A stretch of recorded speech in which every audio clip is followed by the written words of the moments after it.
What's up, y'all? I'm Kerah Whitfield. Welcome to Kerah Speaks, where faith, healing, and real conversations meet. I am a speaker as well as author of the book, Healing Cost Me Everything. That's available right now on Amazon.com. So go ahead and hit that subscribe button and let's build a community. What's up? Welcome back to Kerah Speaks. You know, today it brought up a moment that I didn't expect. I saw a memory, a picture of my past, and it made me reflect on something. It's so interesting how, you know, two people can walk through the same exact experience and come out completely different, right? And it just shows you that we are all walking on a different path. We're all walking on a different path.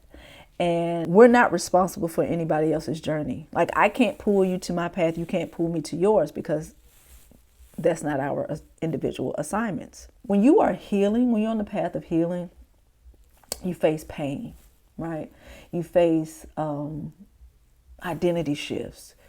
You face yourself, and that's not easy. It's painful. It hurts. It is confusing at times. It starts confusing, but then it becomes very clear. But you have to walk the path in order to get to the clarity. You can't avoid it. I believe that some people avoid that path because they experience pain. They don't feel like healing is supposed to feel like pain. It's like, I don't want to feel pain. I thought healing was supposed to be about peace and not feeling pain.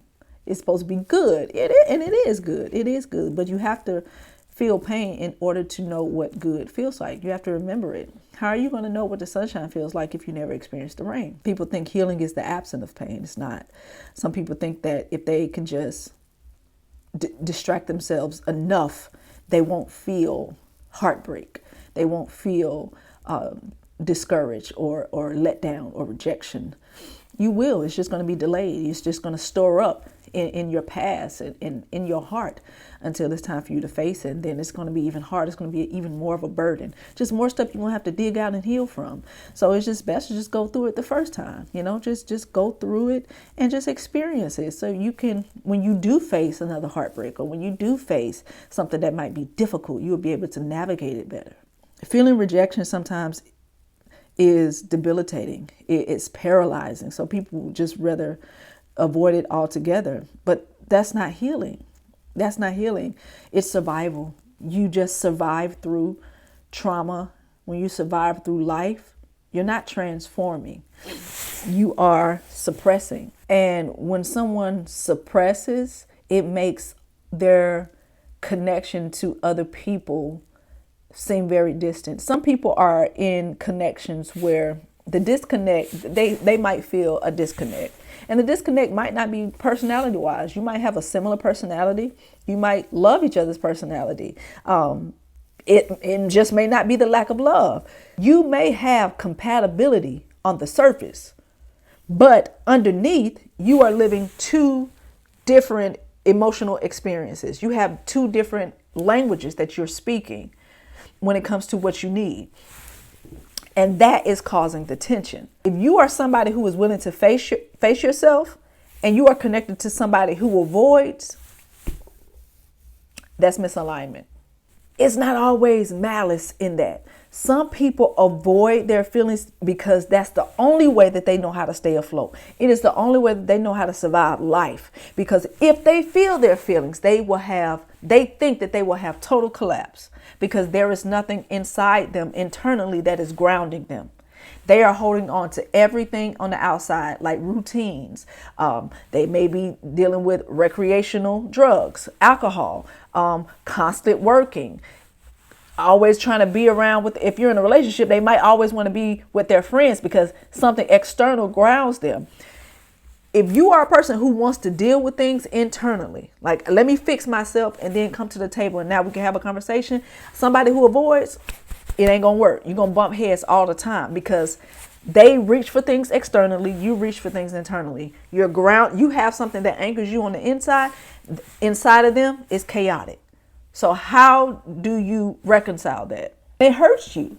It hurts you. You feel it gives you feelings of inadequacy, but that's not true. You just have two different emotional languages. Give them grace, not to excuse it, but to understand that you're just different. And not to say you can't get on the same page, you can, but that comes with communication. Again, it comes with facing yourself. But you have to grow. And if you can't grow, you stay the same. The relationship will stay the same no matter how much time passes. We think that, time heals all wounds. Not if you're not growing. Not if you are not growing. Time does not heal feelings of disconnect when you are avoiding. It's just delayed.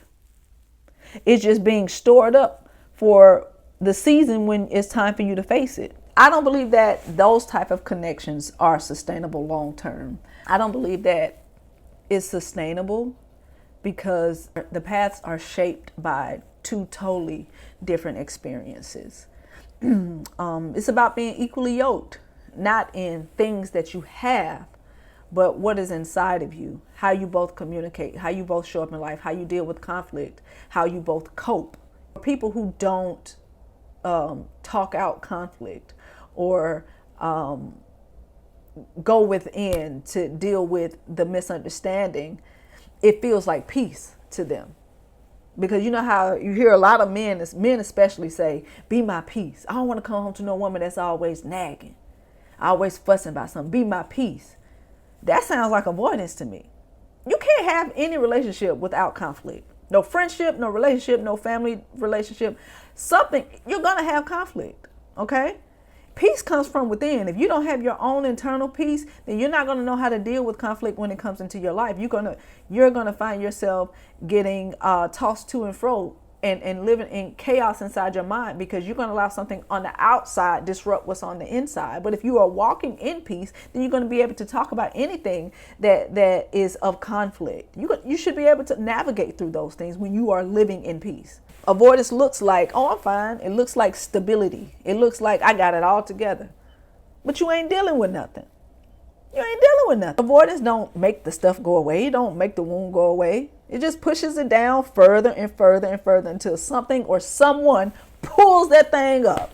And now it's like, oh, what, you exploded. Yeah, because you never dealt with anything. Oh, you shut down.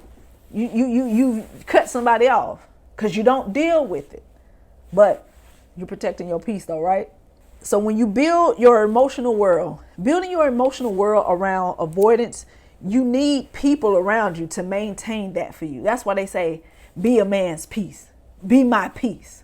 You need somebody to keep that up. You need people around you who won't challenge you, who won't ask you hard questions, who won't ask anything of you that is of depth, of substance. You need that to maintain this order of avoidance. And when people soothe that instead of confronting that and encouraging growth, that's where codependency comes in. And when you get around somebody who doesn't satisfy that codependency, you see them as a problem because they're challenging you. They're encouraging you to grow, and you see that as a problem because they disrupting your peace. Are they disrupting your peace, or are they calling you to the carpet to bring you out of the darkness of avoidance into light? I don't want any relationship that keep me comfortable at the expense of my growth. I want to grow. I don't want anything to stay buried.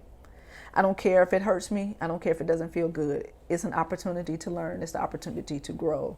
When Yahweh tells me that it is time for me to hear the truth, then I know that he will prepare me for it. Just like with therapy. There was a lot of things in therapy that I wasn't ready for until the very end. There was a lot of steps I had to take before I was ready to hear the truth about myself. When I first went in, there was no way I would have been ready to hear that I'm a people pleaser. I would have saw that as an insult. Now I see that as information. Now I see that as now I have wisdom because of that. And I was able to change my behaviors. That's the part I'm grateful for, because I don't live where I used to live. I'm not who I used to be. And I thank Yahweh for that every day. I went through the feelings. I allowed my heart to break. I allowed myself to cry. I let myself feel everything. I tried to outrun it for years, and then eventually caught up to me. I told you, things are delayed. They're stored up for appointed time. And the appointed time was in therapy. And Yahweh met me in the place where I was, not to numb me, not to make me avoid it, but to heal me, not to get over it, but to go through it. So once you understand who you are, you won't allow yourself to be lost in a relationship because you are walking two different paths. You won't try to find yourself on their path to walk the path they're on, and then now you in the wilderness lost with them. Once you get on your own path and figure out what you want to do, then you will find a piece of yourself. Then you will be able to be whole and be able to see clearly and have discernment on who's supposed to be in your life. So if somebody is listening right now and you are in a season where you are finding yourself distracted because you don't want to feel your feelings, or if you are in a season where you are dealing with someone who seem like y'all just on a different page, like y'all just can't get it. Sometimes you're good, and then in the twinkling of an eye, you got a misunderstanding again. I want you to ask yourself, am I doing the deeper work?